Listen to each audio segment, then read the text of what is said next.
নমস্কার। গুরু কৃপা হি কেবলম। রাত ৯টায় ঠাকুরের ভোগ দিলাম।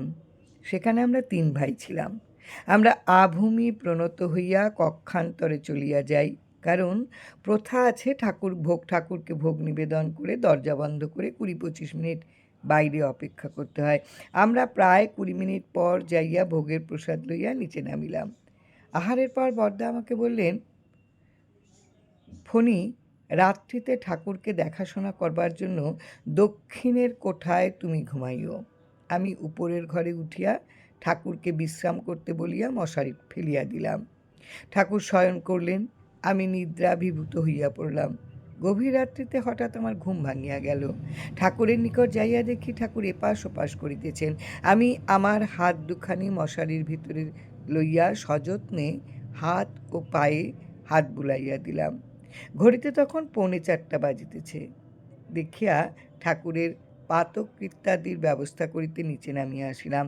সকাল হইতে 1-2 করিয়া ভক্ত সমাগম হইতে লাগিল। সকাল 9টার কাছাকাছি ঠাকুর ঘরে যাইয়া দেখি আমার পিতামাতা, ঠাকুর ভাই প্রভৃতি সহ 20-25 জন বসিয়া ঠাকুরের উপদেশ শুনিতেছেন। আমি সকলের পিছনে দাঁড়াইয়াছিলাম। ঠাকুর বলিতে লাগিলেন, গতকাল গভীর রাতে কে একজন আমার কাছে আইসা অনেকক্ষণ সেবা পরিচর্যা করেছেন। তিনি আসার আগে আমি ছটফট করছিলাম। তিনি আইসা শান্তি দিছেন। রাত 12টা থেকে 3টা পর্যন্ত দেবতারা মর্তলোকে আইসা ভ্রমণ করেন।